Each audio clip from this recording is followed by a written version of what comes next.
The trade war between the US and China has taken yet another dramatic turn.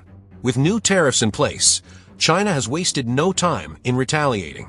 But what does this mean for global markets, businesses, and consumers?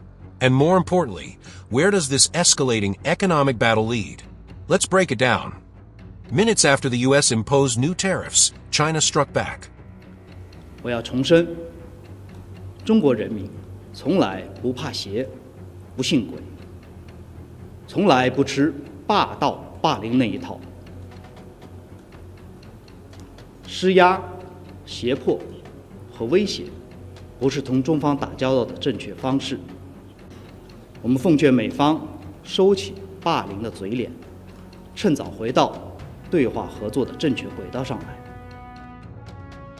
The Chinese government had already warned of all necessary countermeasures, and they followed through swiftly. Their response: tariffs ranging from 10% to 15% on key U.S. agricultural exports.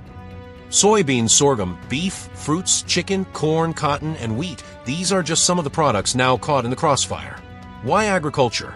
Because China is one of the biggest buyers of these commodities, and hitting them is a direct strike at a major sector of the American economy. This move isn't just economic, it's political. During the first round of the trade war under the Trump administration, China strategically targeted agricultural products to hit Trump's political base, states heavily reliant on farming. And now, they're playing the same card again. But this time, China isn't stopping at agriculture. Over 25 American companies are now facing business restrictions. 10 have been added to an unreliable entity list, effectively blacklisted, while 15 others are facing export control measures.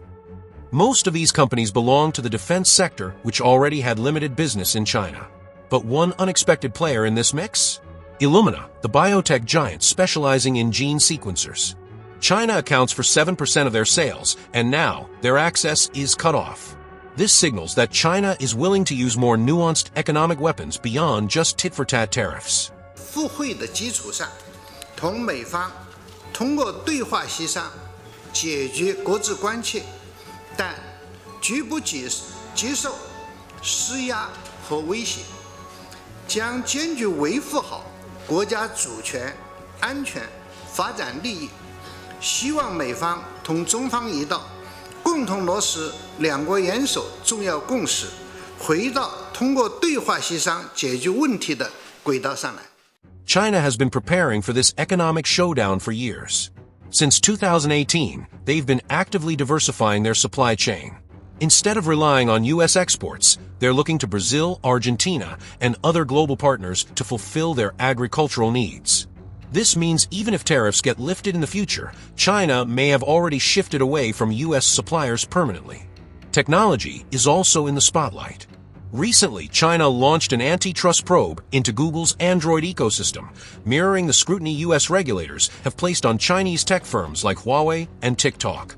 This marks a new frontier in the trade war, one where regulations and restrictions serve as weapons of economic retaliation.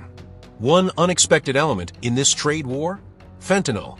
U.S. officials have pointed out that China is growing less inclined to help solve the fentanyl crisis, citing tariffs as a reason. While it's unclear if this is a direct policy shift, it does add another layer to an already complicated relationship between the two nations. There was a time when both sides attempted to find common ground. The 2020 Phase 1 trade deal aimed to increase U.S. exports to China. However, those targets were never fully met, and now, discussions about returning to such a deal have resurfaced. While China might be open to revisiting an agreement, their priority is gaining access to high-tech U.S. products, something Washington is hesitant to allow. So what happens next? As tariffs escalate and retaliations mount, businesses and consumers bear the cost.